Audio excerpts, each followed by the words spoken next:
Hola, hola, buenas tardes. Buenas tardes, doctor. Buenas tardes, doctor. ¿Me puede Ahora sí escuchar? estamos correctos. Sí, doctor. Ahora no hay problema. Ya está. Esperamos un par de minutos. Veo que se están conectando.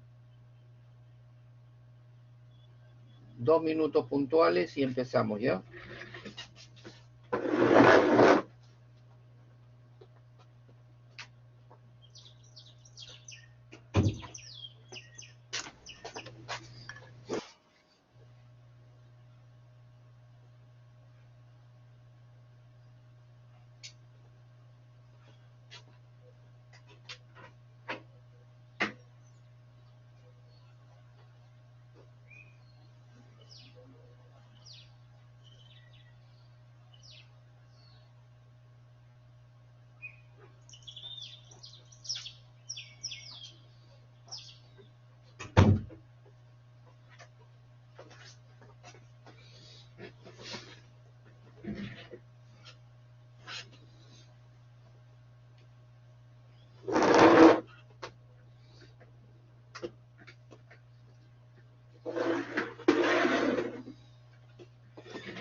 Bueno, ¿qué tal? La cátedra de traumatología, ortopedia, vio por conveniente hacer la primera clase, una introducción al capítulo. En este caso, el día de hoy vamos a ver la introducción al curso.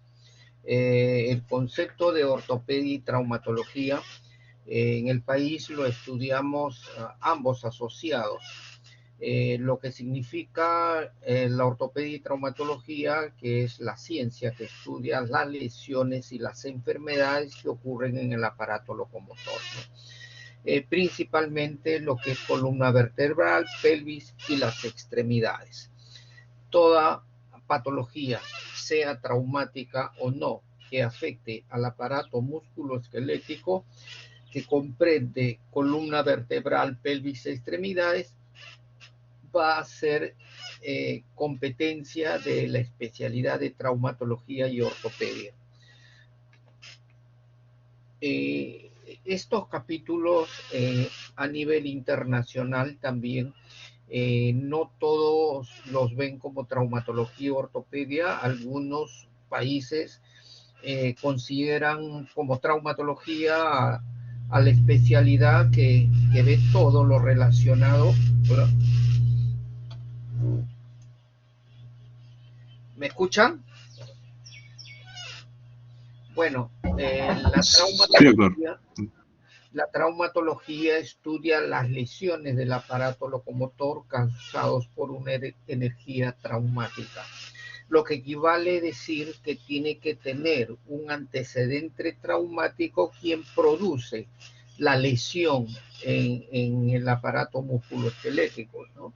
Eh, todo, Toda lesión que viene precedido por un traumatismo está comprendido dentro de la traumatología. Aquí en la gráfica vemos un ejemplo: una persona sufre una caída y obviamente van a producir diversos tipos de daños.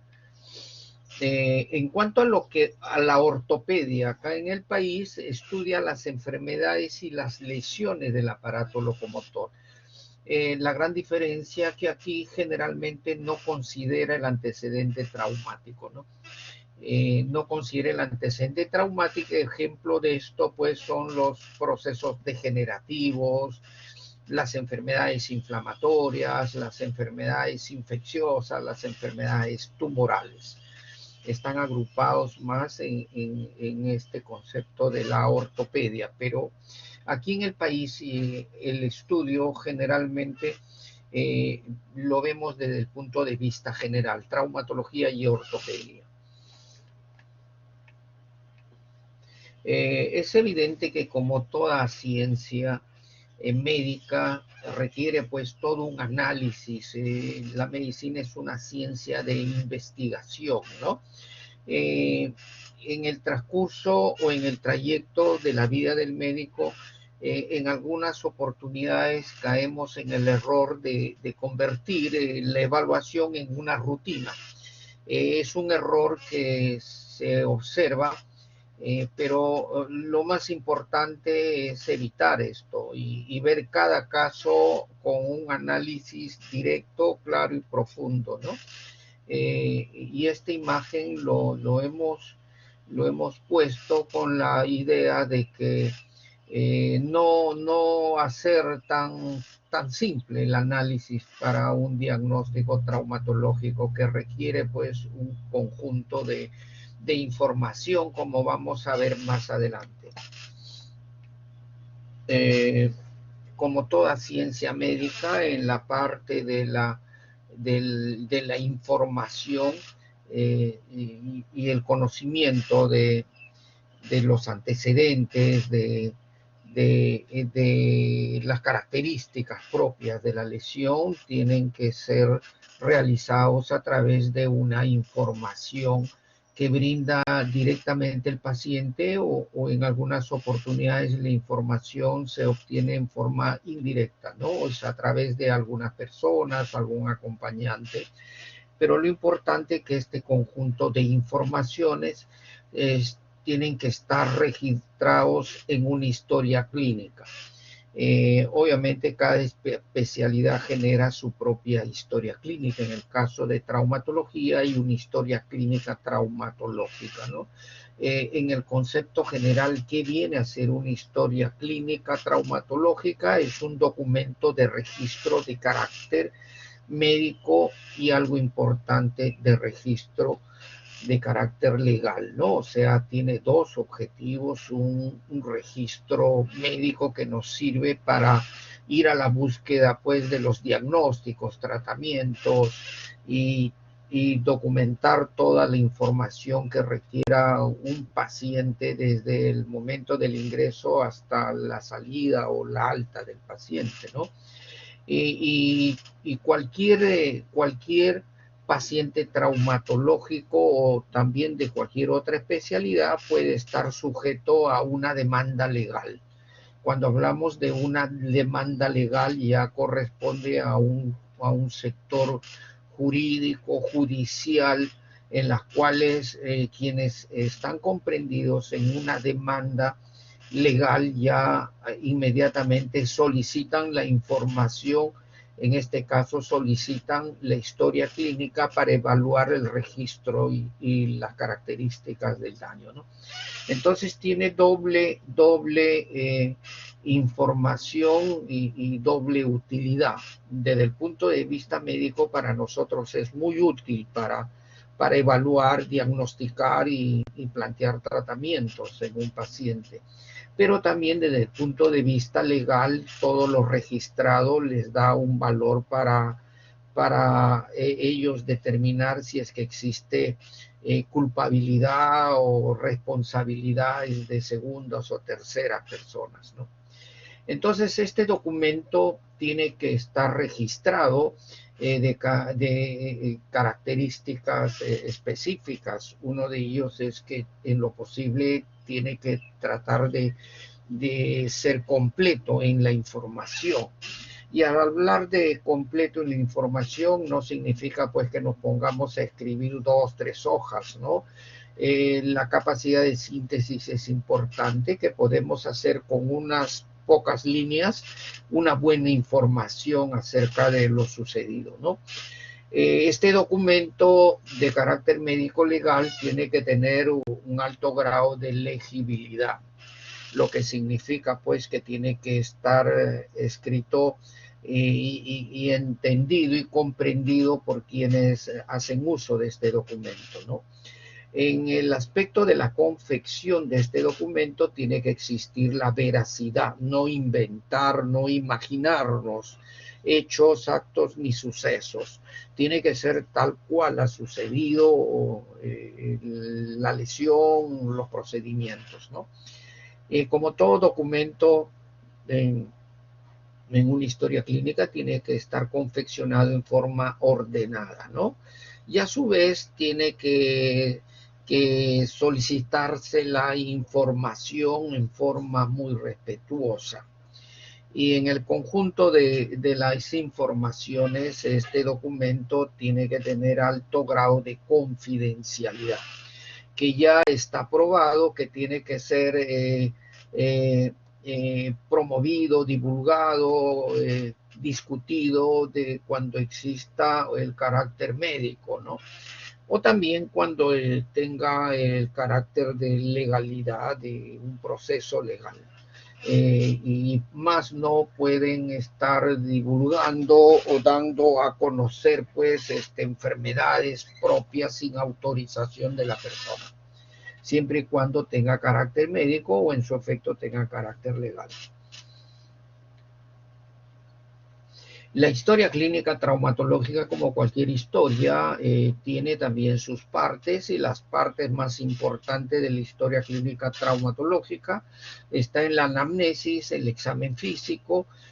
A través de la anamnesis y el examen físico ya nosotros podemos tener un diagnóstico clínico, aunque sea clínico o presuntivo, y posteriormente a través de los estudios complementarios o los estudios auxiliares utilizamos mucho la radiología, y lo cual requiere un estudio con diagnóstico radiológico. Una vez ya confeccionado o diseñado el diagnóstico clínico radiológico, ya podemos hablar del tratamiento y del pronóstico de este paciente que tiene una deficiencia traumatológica.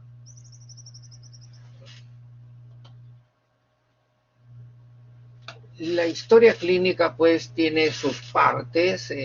La primera etapa es la parte del interrogatorio, donde nos interesa saber cuál es la enfermedad actual o cuál es el motivo de la asistencia o la concurrencia del paciente a un servicio traumatológico, ¿no?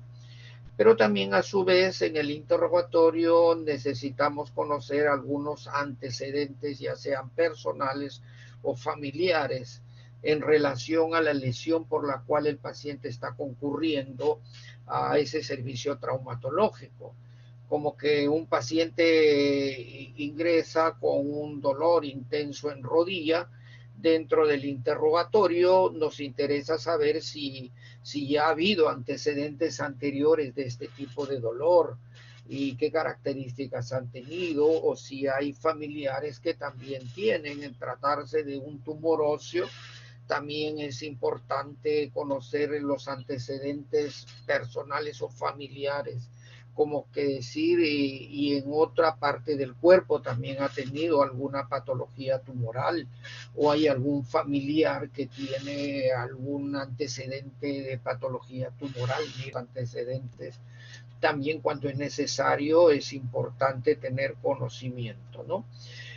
Bueno, la parte de la semiología, como todos ustedes saben, es la ciencia que estudia los síntomas y los signos de las enfermedades. En traumatología también aplicamos, dependiendo la localización, la patología que estamos investigando, lo agrupamos a través de síntomas y signos, los cuales ya nos están dando la información como para tener ya un diagnóstico presuntivo de acuerdo a los signos y síntomas. Como van a ver más adelante, que hay algunos signos muy específicos que ya determina claramente el diagnóstico. Pero esto lo vamos a ir revisando a medida que el curso va avanzando de acuerdo al segmento y la patología. Así como existen conjunto de síntomas, signos específicos que determinan, y de acuerdo a que estos son ya comunes, signos comunes, se generan algunas tríadas. En toda especialidad hay tríadas clínicas, sintomáticas que nos dirigen al diagnóstico. En este caso hay una tríada sintomática que generalmente afecta la articulación, si existe dolor, si existe deformación o si existe alguna alteración en cuanto a la función.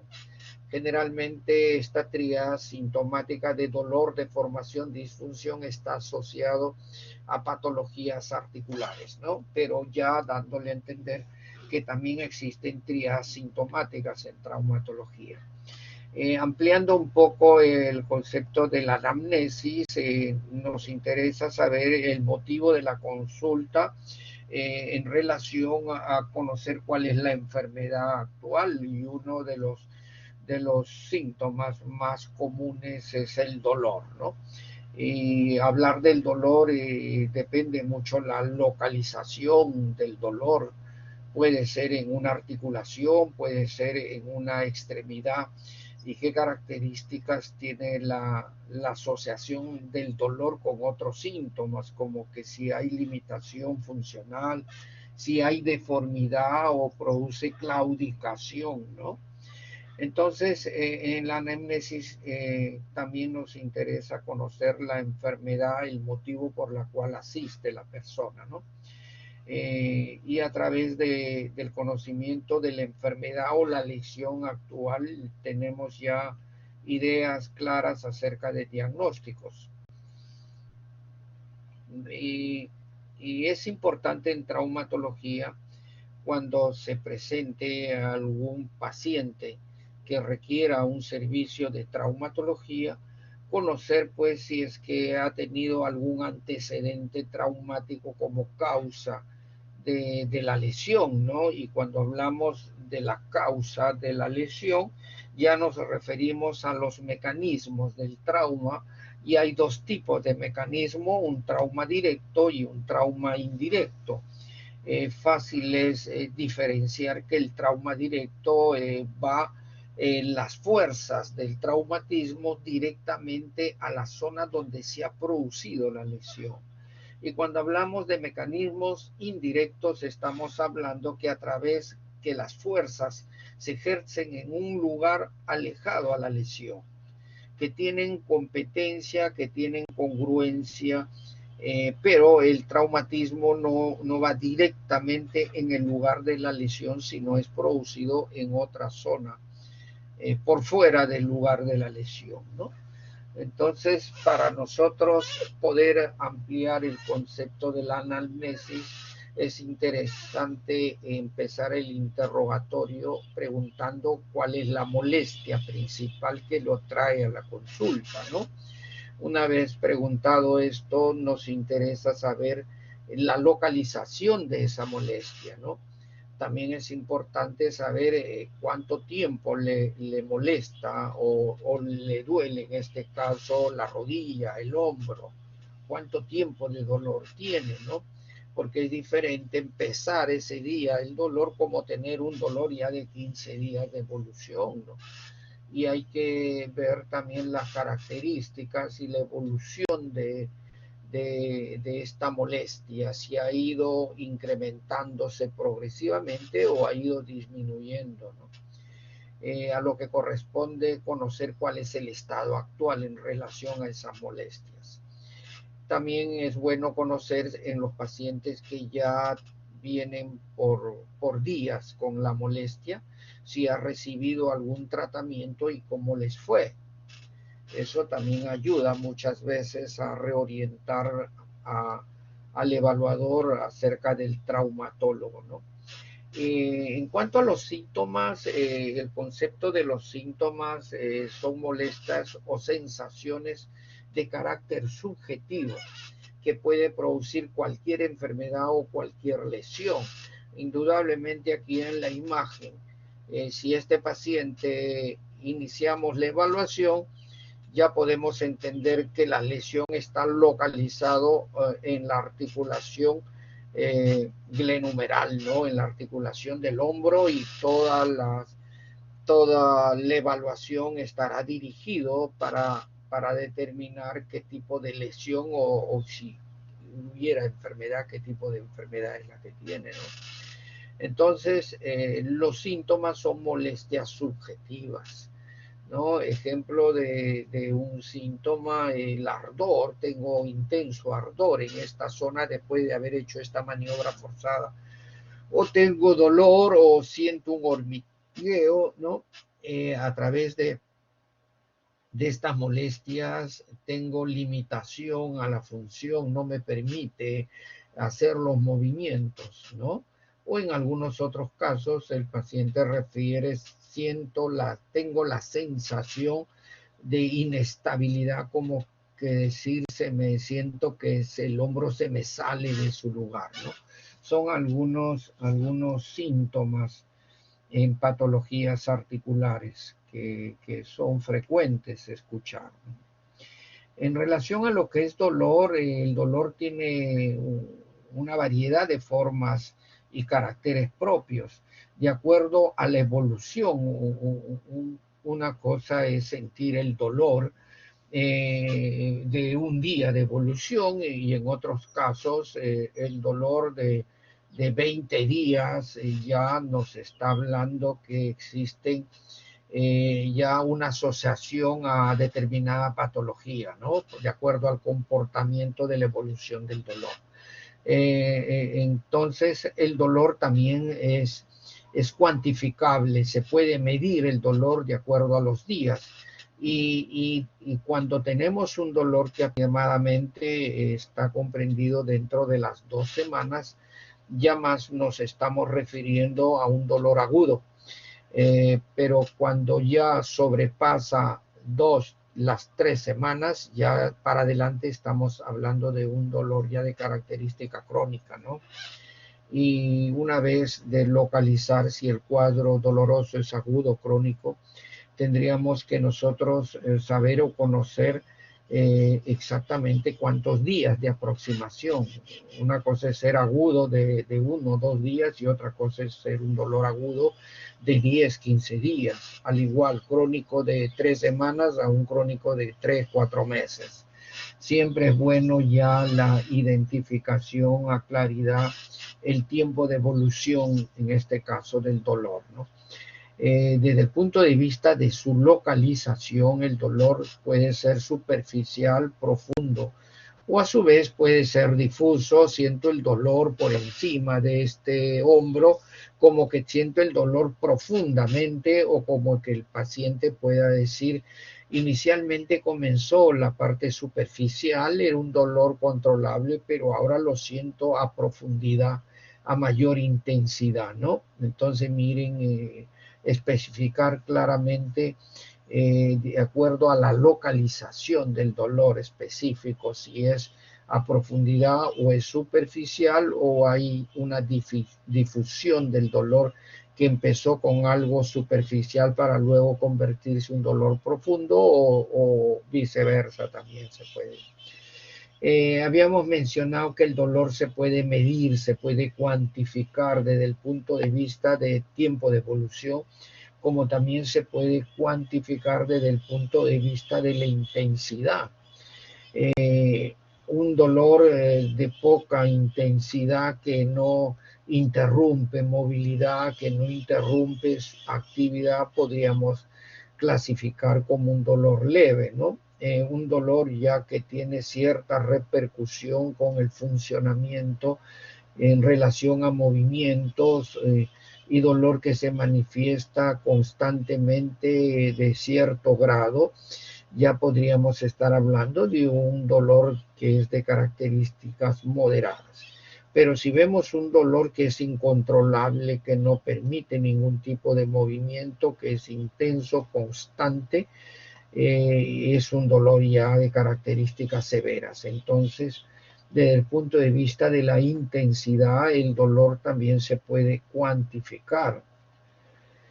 Y también es bueno conocer que el dolor va a depender muchas veces de frente a qué cuadro clínico estamos, ¿no? Si es un dolor de tipo traumático, de una fractura, por decir, o un dolor de un esguince, tiene características propias.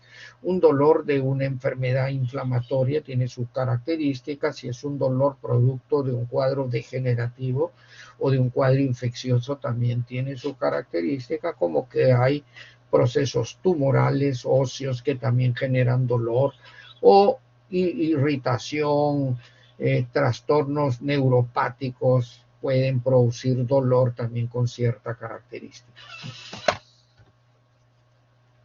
¿Estamos bien con el audio? Sí, pero... ¿Estamos? Sí, sí, doctor. Sí, no hay problema. Ya. Seguimos con el examen físico. Yo les estoy mostrando todas las posibilidades de evaluación que pudiera existir, pero tampoco significa que a todos los pacientes hay que tallarlos, hay que pesarlos, hay que no.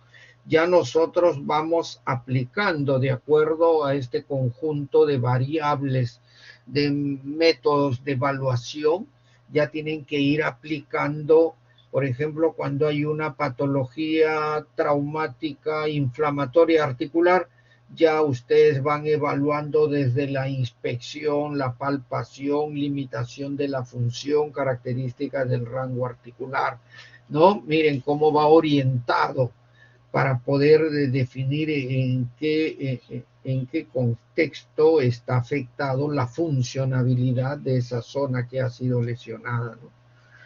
Entonces, en el examen físico consideramos pertinente conocer el peso, ¿no? Un paciente con una lumbalgia aguda, repetición, que tiene una actividad de sobrecarga más, con el 30-40% de exceso de peso, indudablemente una de las primeras cosas que vamos a decirle, pues, ¿sabe qué? Tiene que regular su peso. ¿Qué significa regular su peso? Que para cada talla de la persona existe un peso que le corresponde, ¿no? Entonces ya se produce una lumbalgia por compresión, por sobrecarga, ¿no? O sobreesfuerzos. Entonces miren qué importante es el peso, la talla. La inspección, la palpación es parte de la evaluación clínica. Cuando hacemos inspección, palpación, evaluación de rango articular, ya estamos entrando a la evaluación de una patología articular, ¿no? Examen de la marcha para ver cómo se comporta el eje del miembro de la columna, cómo es la marcha, si es con claudicación, sin claudicación, es decir, a lo que podamos conocer como si el paciente está cojeando un poquito, ¿no? Un concepto bastante popular, la cojera, da una explicación, también nos puede asociar a una patología, ¿no? Y no olvidar también que la evaluación neurológica en algunos casos es importante y en algunos otros es fundamental, ¿no? En el síndrome del túnel del carpo, indudablemente una patología de fascia tendinosa que hacen una compresión al nervio mediano, ¿no? Entonces produce una neuropatía en la mano del paciente con aumento de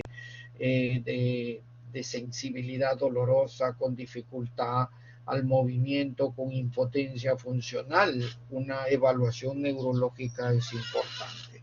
Y las evaluaciones vasculares son importantes en algunos casos en las cuales pensamos que el compromiso vascular está trayendo consecuencias en el aparato musculoesquelético.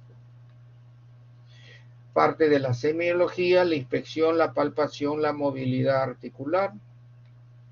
El estado actual, la inspección es una herramienta importante. Miren, acá ingresa un paciente y el paciente nos refiere, pues, ¿sabe qué, doctor? El paciente de 28 años de edad estuvo haciendo un movimiento forzado con el brazo del miembro superior derecho hacia la zona posterior y hizo una abducción y rotación externa brusca, inmediatamente sintió un dolor en el hombro y el paciente no puede movilizar el miembro superior derecho.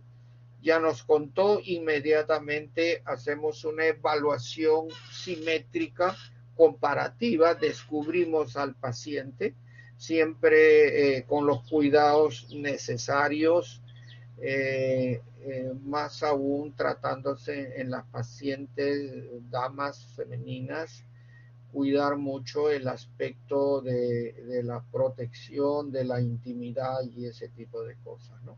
Pero acá estamos frente a un varón que ya nos contó la historia, ¿no? Tuvo una elevación brusca con rotación externa y sintió un dolor en el hombro, inmediatamente ya no pudo movilizar el miembro superior derecho. Entonces el paciente llega por mucho dolor en la zona de la articulación y dificultades al movimiento, ¿no? Entonces a la inspección ya nosotros vamos notando cierta información que nos aclara, miren, y la evaluación es comparativa, la inspección, mientras que en el lado, el hombro izquierdo que no le duele tiene las características anatómicas naturales, que es la convexidad, la forma es una convexidad, y en la zona de la lesión vemos una concavidad, ¿no?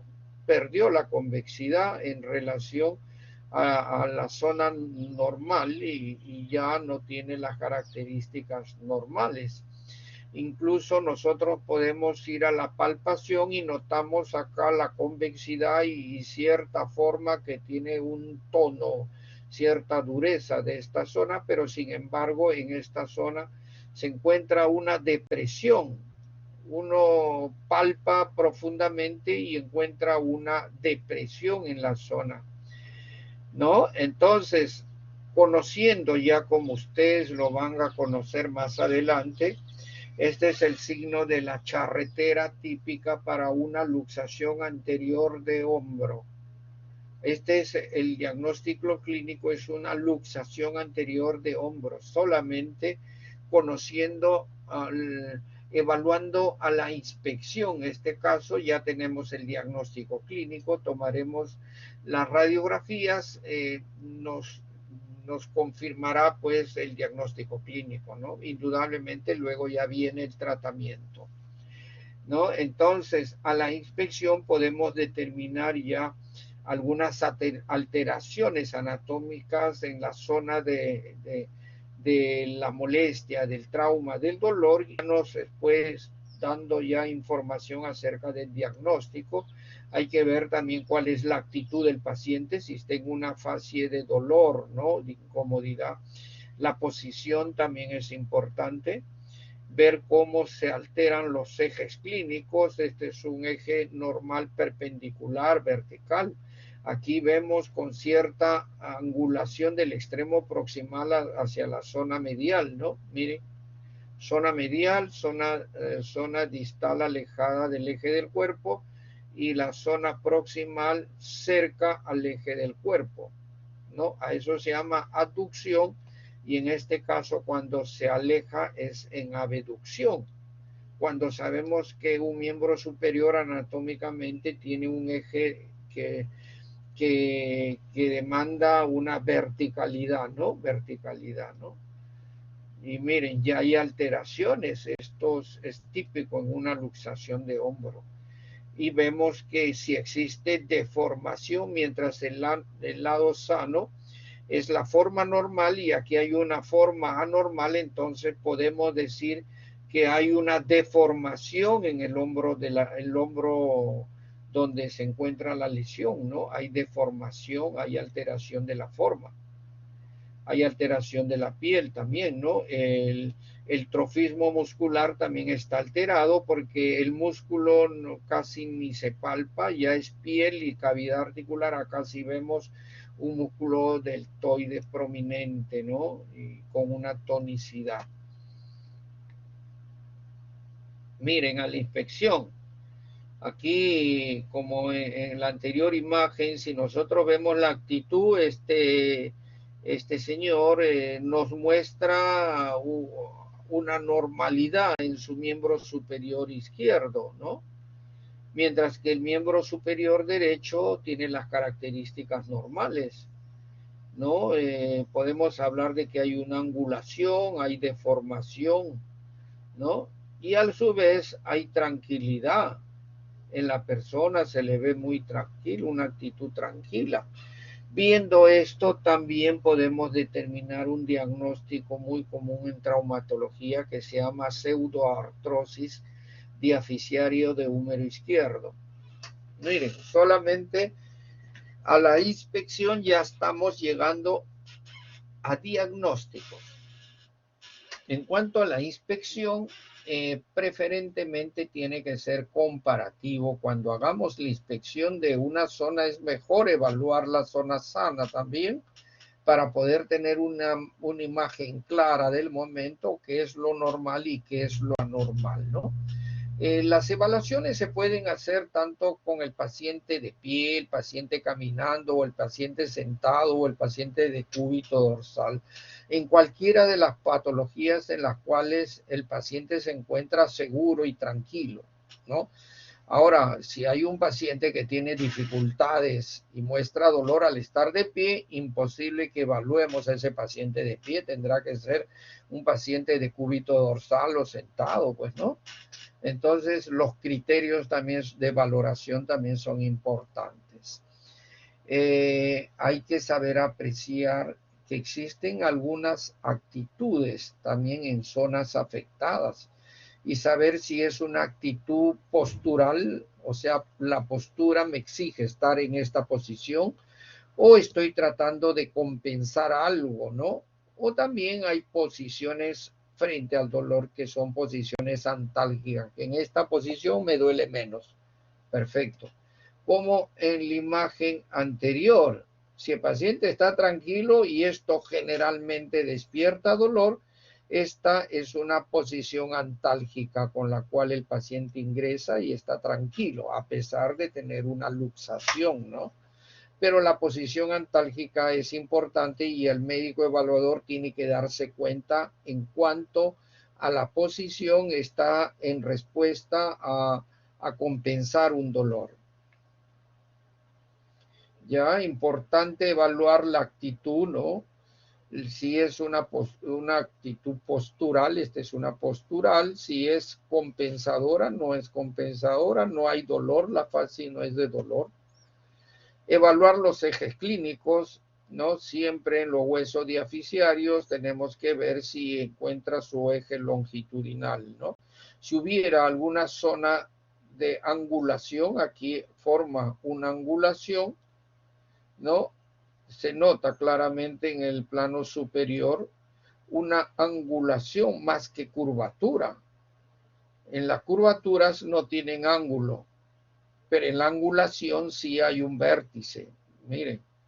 Entonces, ¿cómo definimos miembro superior humeral izquierdo en angulación o en curvatura? Tiene que ser en angulación, pues, ¿no?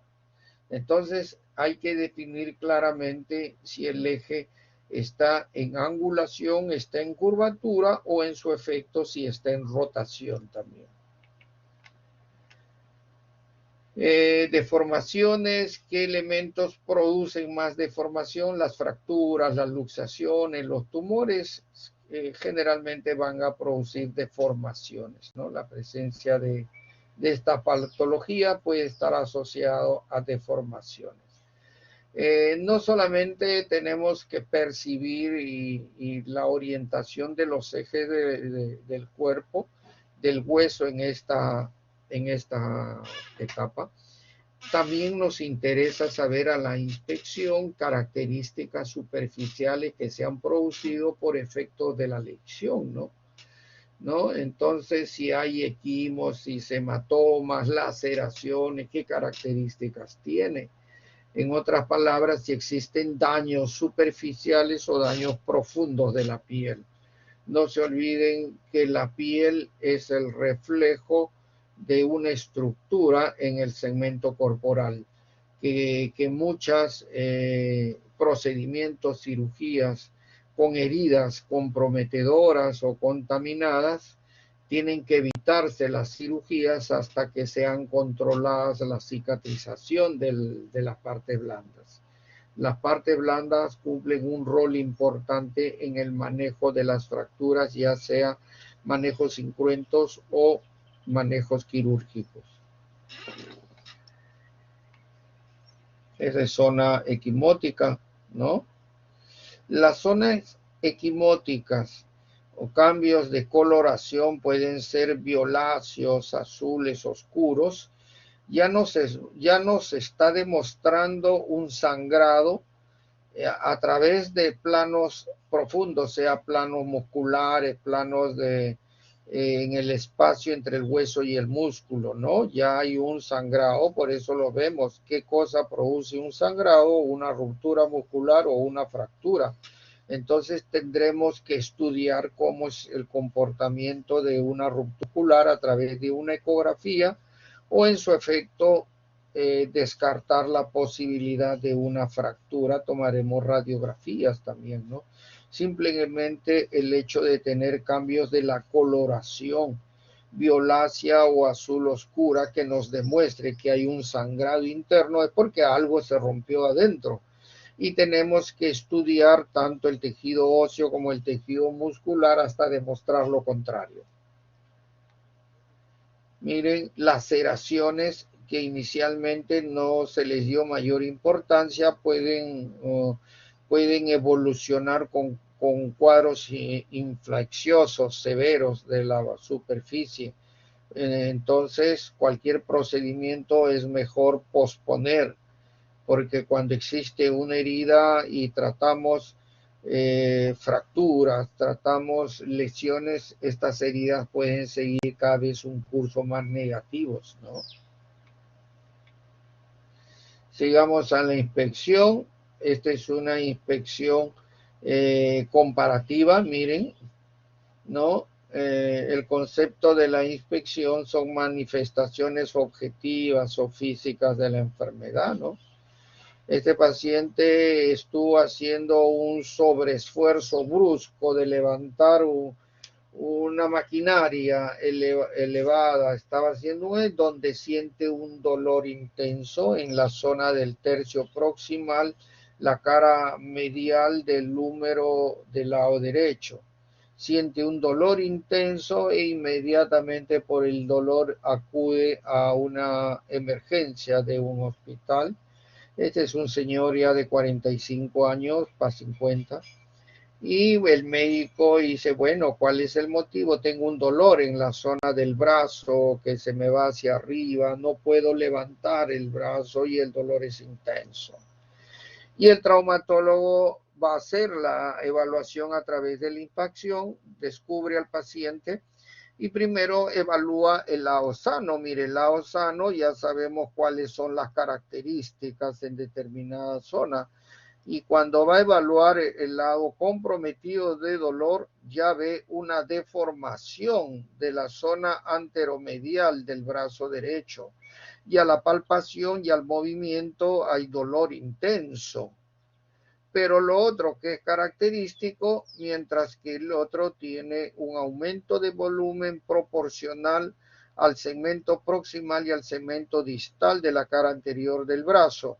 Pero en este caso hay su aumento de volumen moderado, como siempre se ve a través del bíceps, pero por debajo de este aumento de volumen tiene caracteres normales, mientras que en el lado afectado el aumento de volumen o hay una gran deformación de esa zona, pero hay una gran depresión, miren, hay una gran depresión, ¿lo ven, no? Hay una gran depresión de la cara anterior, que es totalmente ambos detalles diferencian mucho a un lado normal. El traumatólogo, como ya tiene experiencia, inmediatamente después de la inspección le hace algunos movimientos de elevación, va a poder hacer con dificultad, con mucho dolor, va a tener un diagnóstico clínico que es una ruptura músculo-tendinosa de la base del bíceps, ¿no? Del bíceps braquial, ¿no? Hay una ruptura en esta zona, como el caso reciente. Hay mucho dolor, tratamiento quirúrgico, hay que hacer una reparación musculotendinosa del bíceps que ha sido roto por una maniobra forzada, ¿no? Pero miren, a la inspección ya tenemos diagnósticos y así hay muchas patologías que a la inspección o a la evaluación primaria ya contamos con el diagnóstico. En cuanto a palpación, hay dos tipos de palpación: superficial, profunda. ¿De qué nos puede servir una palpación superficial? Para medir temperatura, el grado de sensibilidad y para asociar si el dolor a la evaluación superficial se hace presente o no. Como en algunos casos, dolor a la palpación superficial no existe, pero sí hay dolor intenso a la palpación profunda. Ya nos está hablando de otro plano de dolor, ¿no? Entonces, ambas evaluación en la palpación, tanto superficial como profunda, nos va a dar unas informaciones que va a servir para poder realizar el diagnóstico. La palpación también, miren, manual es comparativa. Palpación, aquí hay una fase de dolor y no podemos percibir bien porque está cubierto, pero hay un cuadro de una contractura muscular por un sobrecargo, un sobreesfuerzo, ¿no? Hay aumento de volumen, aumento del tono muscular, dolor al movimiento, a pequeños movimientos, más aún dolor a la presión en la zona, y los movimientos de la articulación del hombro están con mucha limitación y producen dolor, ¿no? Entonces, esos son los signos que podamos nosotros conseguir a través de una evaluación, empezando desde la inspección a la evaluación manual. Exámenes regionales, que otros exámenes nos ayudan también para otros tipos de patologías. Eso lo tienen ustedes grabados, eso lo vamos a revisar posteriormente. Cuando hay una patología articular, importante evaluación de la movilidad. Parte característica de una articulación es la movilidad. Articulación que no mueve no es articulación. Aún tenga movimientos milimétricos, pero es movimiento. Entonces, aquí hay una patología traumática en el hombro. Hay dos tipos de movilidad. Hay una movilidad activa y una movilidad pasiva, ¿no? Entonces, aquí la activa es cuando el paciente echado en una camilla le dice eleve la pierna, flexione la rodilla, eleve la rodilla. Activamente el paciente está realizando ese movimiento. La lesión le permite realizar ese movimiento. Y la movilidad pasiva, el paciente no puede realizar los movimientos, necesita la ayuda de un evaluador para ver cómo se está comportando la funcionabilidad de esa articulación. No olvidarse, en cuanto a movilidad, hay dos tipos de movilidad en la evaluación: una movilidad activa y una movilidad pasiva, ¿no? El examen físico, hay pruebas de fuerza y tono muscular cuando evaluamos músculo, ¿no? Como también es importante en algunos casos realizar las pruebas neurológicas para medir la actividad motora o la actividad sensitiva. En cuanto a la actividad sensitiva, pueden haber trastornos en la sensibilidad superficial o pueden haber trastornos en la sensibilidad profunda. Y esto nos explica, de acuerdo a la lesión, compromiso de determinados nervios, ¿no? Hablando, este es un paciente, ¿no? Que inmediatamente tiene un trauma directo en el brazo. El paciente, a la evaluación, ya se nota una mano péndula y le preocupa, aparte del dolor del brazo, le preocupa la posición de la mano, la pérdida de sensibilidad y la pérdida de la fuerza de los extensores de la mano, ¿no? Entonces, paciente con un trauma directo en húmero asociado a una fractura que ingresa en esta posición, antes de tomar la radiografía ya estamos pensando en una fractura humeral con compromiso del radio, ¿no? Miren, la posición ya nos va haciendo pensar que ahí ya ha habido un antecedente traumático, hay una fractura en en el húmero que ha producido una lesión del radio, ¿no? Es el examen neurológico, evaluar desde el punto del sistema nervioso central al sistema nervioso periférico.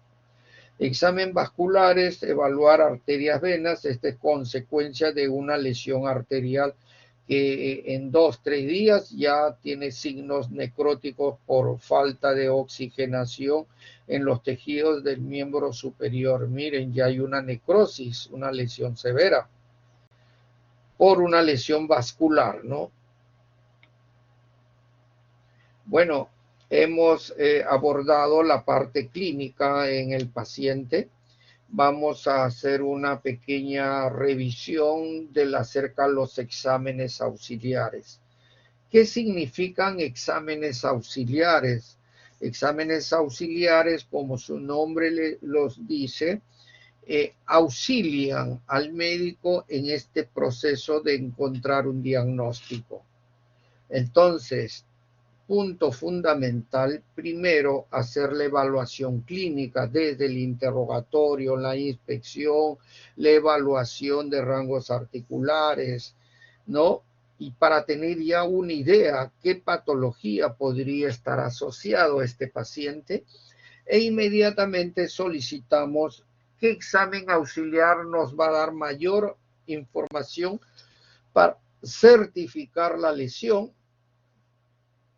Cuando se tratan de enfermedades o lesiones de carácter traumatológico, el diagnóstico radiológico es fundamental. Y para eso contamos con radiografías simples, tomografías axial computarizadas o con resonancia magnéticas, que son los estudios radiológicos más usados. En ese orden, radiografías, siempre pensar en la radiografía simple.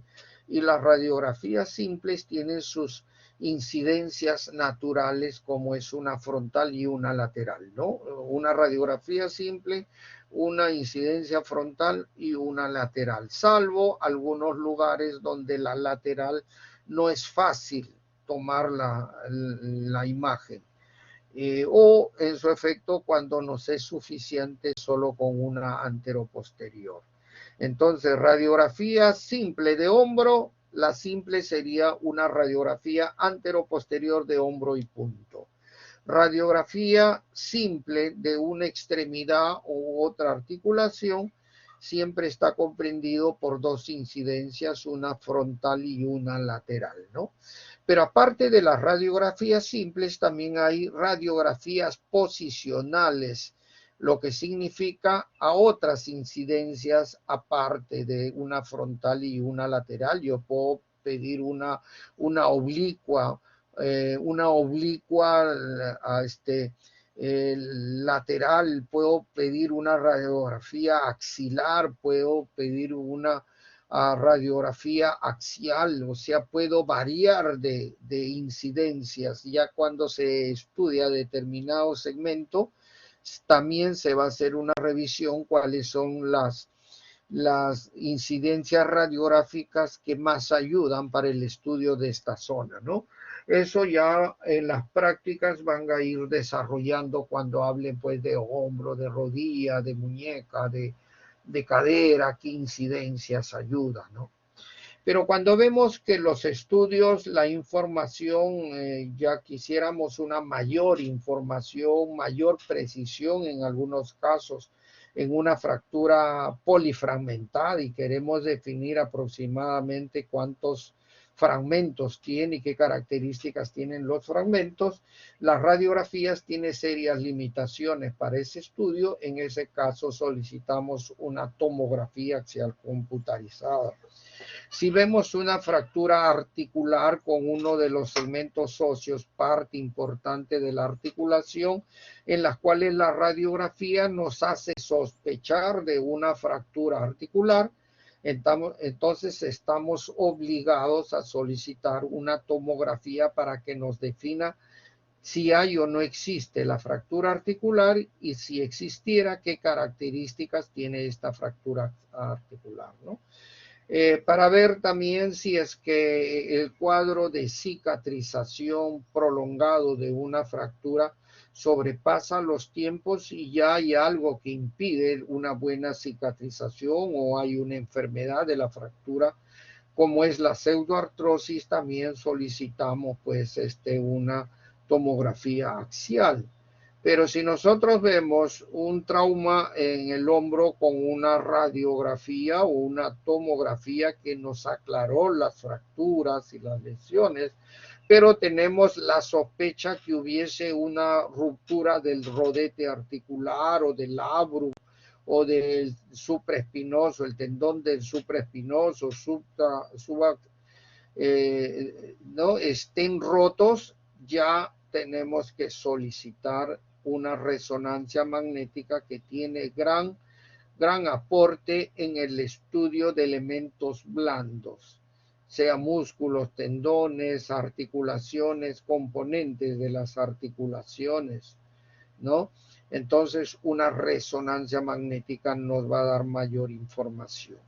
Cuando hablemos de tomografía axial computarizada, existen dos tipos, una de sustracción y una de reconstrucción. Es la que nosotros más utilizamos en las tomografías. Por ejemplo, queremos una tomografía del sacro, pero la pelvis se antepone la imagen, ellos hacen una imagen de sustracción, eliminan la pelvis, solamente te estudia el sacrocoxis, por decir, ¿no? Pueden eliminar otros elementos óseos que se anteponen e ir directamente a la lesión. Como también hay estudios tomográficos de reconstrucción, si hay un paciente que tiene múltiples fracturas o componentes de la fractura, ellos pueden reconstruir todo el hueso a través de las múltiples fracturas que tiene esto. Eso se llama una tomografía de reconstrucción. También usamos otros exámenes auxiliares como la gammagrafía ósea, las ecografías tienen gran utilidad en elementos blandos, en cavidades articulares, saber si es que existen líquidos ya en mayor cantidad, si hay secreción purulenta o si hay sangrados intraarticulares, si hay rupturas tendinosas. La ecografía nos da también un aporte, la densitometría ósea, un examen que nos mide la densidad del hueso, asociado mucho a una enfermedad muy común que es la osteoporosis, pues, ¿no? Y la electromiografía cuando hay lesión del nervio, qué grado de compromiso de lesión del nervio tiene, utilizamos las electromiografías. También utilizamos laboratorio clínico convencionales, o sea, todo lo que es en un prequirúrgico. Hacemos también cultivos de secreciones o también mandamos muestras patológicas para su estudio histopatológico cuando estamos frente a cuadros o tejidos anormales, tejidos tumorales, para determinar qué características tiene ese tejido. Bueno, hemos visto ya la parte operativa del diagnóstico, ¿no? La parte en las cuales qué instrumentos y cuál es la forma de llegar a un diagnóstico clínico, radiológico. Algo que es importante tener conocimiento es los principios, por qué existe la traumatología, qué pretende la traumatología como una ciencia médica.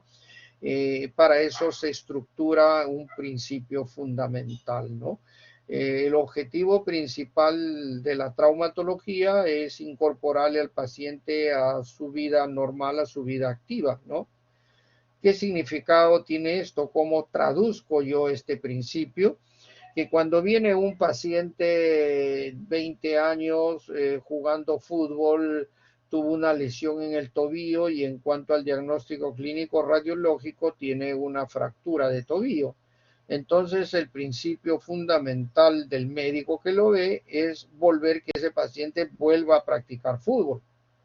Entonces ahí aplica su conocimiento ordenado y aplica el tratamiento que corresponde, pero siempre la visión del traumatólogo es recuperar la función para que el paciente recupere su actividad.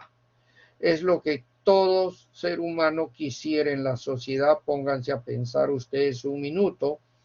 Si a ustedes les gusta, a algunos de ustedes les gusta salir a correr todos los días 30 minutos y tiene un accidente, esta persona, aparte de sus actividades comunes, va a decir: yo quiero volver a correr, solucióneme el problema. Es lo que todos quisiéramos, ¿no? Entonces, este concepto fundamental es primario, básico, elemental. ¿Cómo conseguimos esto? A través, pues, de algunos protocolos, algunos mecanismos ya desde cómo enfocamos a un paciente desde el inicio. Nos interesa conocer el traumatismo, de cómo se produjo el traumatismo. Luego nos interesa conocer cuál es el diagnóstico clínico, a la cual nosotros ya estamos en la capacidad de determinar un diagnóstico clínico, por lo menos presuntivo, de acuerdo a la evaluación clínica, a la toma de información, algunos procedimientos de evaluación, ¿no? Sometemos al paciente a estudios radiológicos y con estos dos diagnósticos, tanto clínico como radiológico, ya podemos tener un tratamiento. Ojo, no es sencillo decir qué es lo que tiene, hay que hacer este tratamiento que le corre. Eso no es así. Traumatología ha evolucionado muchísimo. Tanto es así que uno planifica el tratamiento. Evalúa, mide constantemente ambos diagnósticos para planificar con toda certeza cuál es el mejor tratamiento para esta persona, ¿no? En el caso de fracturas hay dos conceptos fundamentales. Uno de ellos, buscar una buena estabilidad de la fractura para que pueda entrar en ese proceso fisiológico de cicatrización. Y el otro concepto importante es que todo paciente fracturado tiene que ser sometido a una rehabilitación precoz. Cuando más antes se rehabilita un paciente tratado, mucho más antes va a poder incorporarse a sus actividades. Por eso aquí hace una mención en función del tiempo. Lo que significa, si yo tengo una fractura que con un aparato de yeso me ha ido bien, ha cicatrizado bien, y llega la parte evaluativa en función al tiempo, en qué tiempo esa persona está en actividad. Puede ser 3, 4 meses. A diferencia, si yo planteo un tratamiento quirúrgico, le coloco una buena placa, una buena estabilidad, y a partir de la segunda semana ya está desarrollando sus actividades. ¿Qué prefiero frente a este paciente bajo este ejemplo hipotético? Prefiero operar porque en 2 semanas ya está vuelto a su actividad.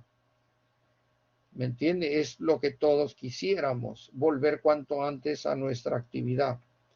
Entonces, para eso, en el caso de fracturas, hay que tratar de darle buena estabilidad y una rehabilitación precoz.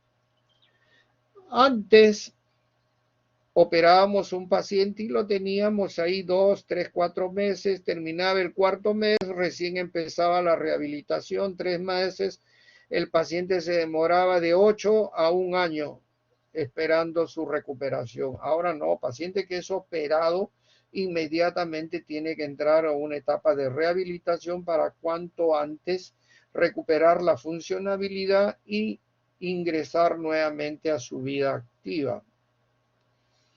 En cuanto a tratamiento, hay dos tipos de tratamiento, incruento y cruento. En traumatología, sea en el país o sea en cualquier otro país, llámese Estados Unidos, Europa, el Asia, dos tipos de tratamiento en traumatología, incruento, cruento, lo que significa conservador o quirúrgico.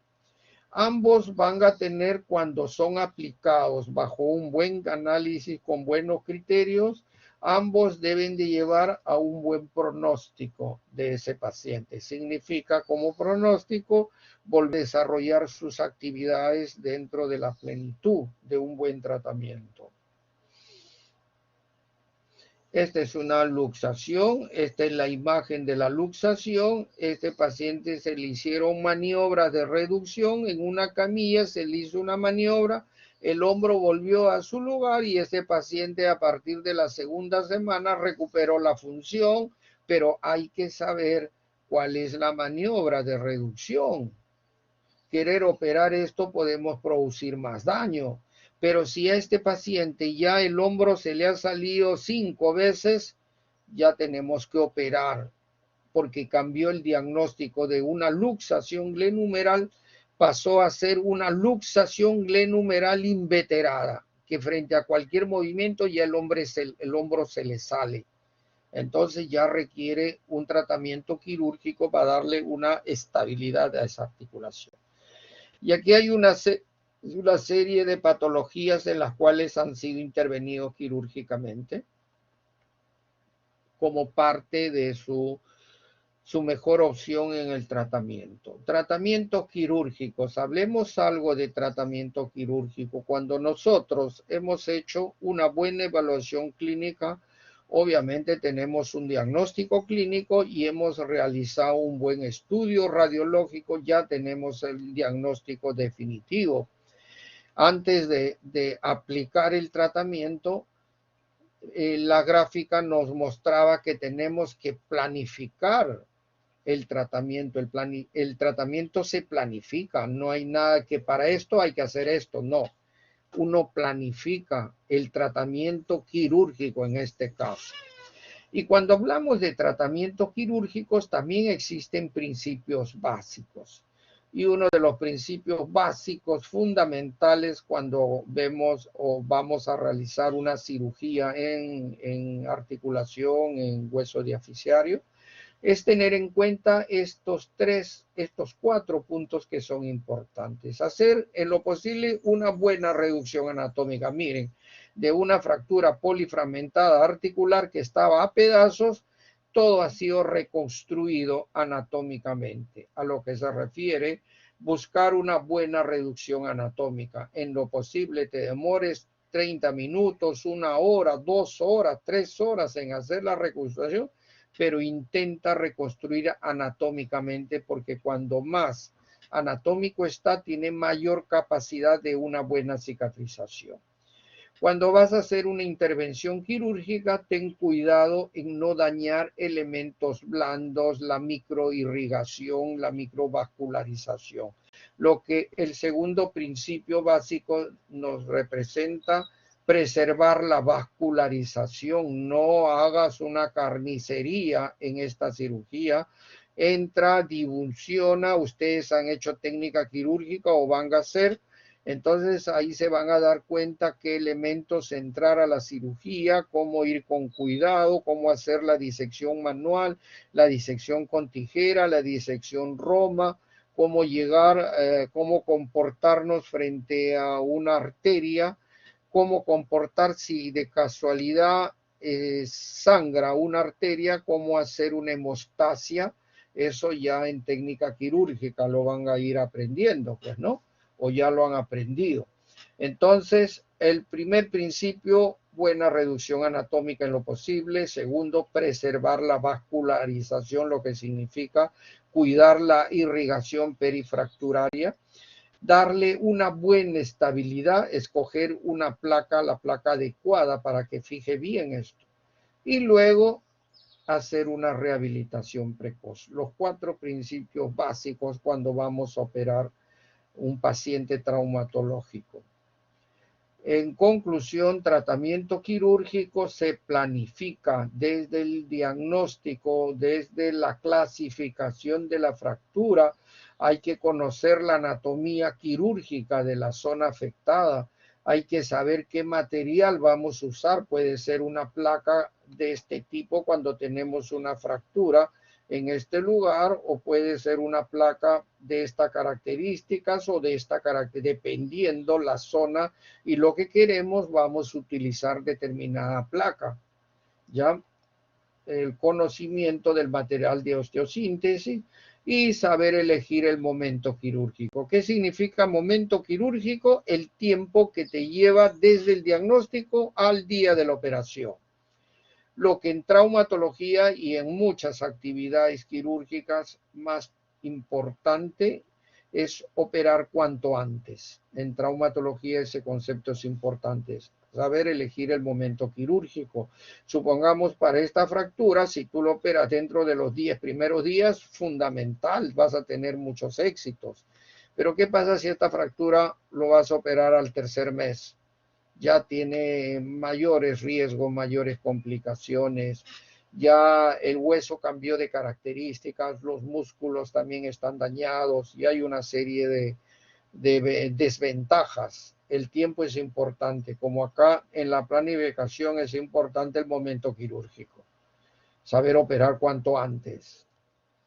Para la ejecución del acto quirúrgico, saber cuál es la posición del paciente para esa operación. Puede ser cúbito dorsal, cúbito lateral, cúbito prono. El anestesiólogo te pregunta qué posición va a ir el paciente. O sea, es importante saber cuál es la colocación del paciente. Y el médico tiene que conocer cuál es el mejor abordaje quirúrgico que va a realizar frente a esa fractura. También es importante cuál es la técnica quirúrgica que va a utilizar. Y algo que también es fundamental es saber cerrar todos los planos periósticos, planos musculares, planos tendinosos, planos subcutáneos, hasta los planos más superficiales como la piel. Si nosotros tenemos en cuenta todos estos requerimientos, tenga la seguridad que cuando termines de operar y te preguntan ¿qué tal te fue? Uno va a decir me fue bien, porque tuve cuidado en hacer o tener en cuenta todos estos puntos, ¿no? Entonces la traumatología aparenta cierto grado de sencillez, pero requiere cierto grado de conocimiento de una serie de elementos que intervienen en el manejo de una fractura. En conclusión, las fracturas generalmente uno planifica el tratamiento, ¿no? Frente a las fracturas tenemos que planificar el tratamiento, no olvidarnos de restaurar la anatomía, de preservar la fuerza motora, de recuperar la estabilidad de la fractura, de recuperar la funcionabilidad. Tenemos que evitar cualquier tipo de complicación y fundamental, tenemos que observar la recuperación precoz de ese segmento afectado. Pronóstico está en relación a buena estabilidad y a una rehabilitación precoz. Estos conceptos son nuevos, no, estos conceptos son muy antiguos, lo que pasa que no se les daba el valor necesario. Ahora se habla mucho de esto. Es tan antigua que mira esta imagen, yo la verdad lo he visto hace muchos años, ¿no? Aquí este personaje con una fractura en miembro superior, con un buen vendaje y se puso a actividad a hacer sus cosas, a lo que significa la rehabilitación precoz, ¿no? En cuanto a las articulaciones o patologías articulares, la rehabilitación es un complemento de mucho valor y de mucha importancia. Esto es parte de las actividades de la rehabilitación. Claro que no solamente existen lesiones traumáticas, sino también hay enfermedades, ya sean degenerativas, inflamatorias, metabólicas, infecciones.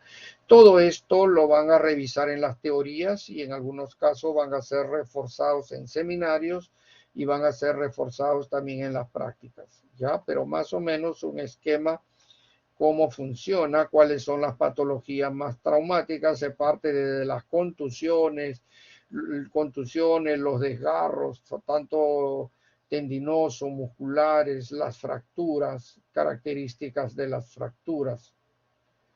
¿Qué patologías más frecuentes? Ahí las patologías frecuentes. Están las fracturas patológicas secundarias a tumores, infecciones o a osteoporosis, ¿no?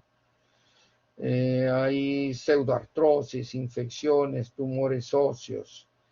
En el orden de frecuencia, ¿cuál es la patología más común? Son las contusiones. Todo golpe en alguna zona del aparato musculoesquelético ya corresponde a una contusión. La gravedad o el estado de compromiso del paciente va a depender de la intensidad del trauma que que ocasiona la contusión. Los esguinces están asociados a patologías traumáticas inflamatorias de las articulaciones. Las tendinitis son la inflamación de determinado tendón, ¿no? Fasciitis son la infección de ciertos tejidos musculares a través de gérmenes como el Clostridium. El Clostridium produce una fasciitis, una patología infecciosa, como que las fracturas, las luxofracturas, fracturas expuestas, luxaciones. También existen patologías de tipo neuropático, como las neuralgias, el túnel del carpo. Son patologías frecuentes en traumatología, ¿no? Inflamatorias, metabólicas, infecciosas, tumorales. Bueno, existen, así como en cirugía existen las emergencias quirúrgicas, en traumatología también existen las emergencias traumatológicas. A la fecha están considerados como emergencia traumatológica las fracturas expuestas, el síndrome compartimental, las luxaciones y las artritis sépticas. Aparte de que estos van a ser tratados en las teorías, van a haber también seminarios de estos capítulos de emergencias, y en la práctica siempre se habla también de las emergencias. Este es un paciente polifracturado con múltiples fracturas, con fracturas expuestas asociadas, sometidos a estabilización de la fractura a través de fijadores externos, que es tratamiento inicial, estabilización hemodinámica del paciente. Una vez ya el paciente estable, ya se van abordando las fracturas independientemente. Se verá cuáles requieren pues limpieza, cuáles requieren una osteosíntesis con placa, clavo, tornillo. La idea es recuperar cuanto antes a este paciente. Traumatología y ortopedia: investiga, restaura, preserva. Esas son también algunas de las funciones. Investiga, restaura, preserva. En las patologías o las entidades nosológicas que afectan el aparato musculoesquelético a través de tratamientos incruentos o cruentos, cuya finalidad va a ser recuperar la función. Hasta hace 15, 20 años interesaba recuperar la función. Hace 15, 10 años para adelante es importante también la estética, la parte funcional y la parte estética. Trauma, politrauma: importante diagnóstico clínico radiológico para luego planificar, luego ejecutar el tratamiento y luego ver los resultados. Si nosotros, a través de este organigrama protocolizado, queremos cada vez mejorar nuestros procedimientos, nuestros actos quirúrgicos, no olvidarnos de esto. Buen diagnóstico clínico, buen diagnóstico radiológico, planificar, ejecutar y, lo más importante, luego medir resultados. Si nosotros constantemente estamos revisando nuestra planificación, qué tal estuvo nuestra planificación, y medimos nuestros resultados, vamos a entrar a la mejora continua de nuestras actividades. Traumatología es ciencia, es arte, principalmente es humanismo. Y hemos demostrado que no solamente es una ciencia, también es un arte, el arte de hacer bien las cosas, el arte de sentir que una lesión a determinada persona también lo podemos sentir nosotros como ciudadanos, ¿no? Pero por encima de todo esto es el humanismo, es la correspondencia a salvar vidas, salvar situaciones, recuperar pacientes. Actualmente está muy de moda pues el compromiso de hacer bien las cosas, pero más importante es el compromiso con el bien y la verdad. El paciente tiene que saber todo: cuál es su situación de la lesión, qué es, cómo consiste el tratamiento, cómo va a quedar, y decirle claramente todos los procesos que estamos realizando. Un paciente con un trauma generalmente viene acompañado con consecuencias físicas, con consecuencias psicológicas y también tiene consecuencias sociales, y acá no mencionamos consecuencias económicas, que también, por cierto, los pacientes que sufren una lesión se ven afectados físicamente, psicológicamente, socialmente, dejarán de estudiar, dejarán de trabajar, pero también es importante que estos pacientes, el rendimiento económico familiar también se deprime, se disminuye.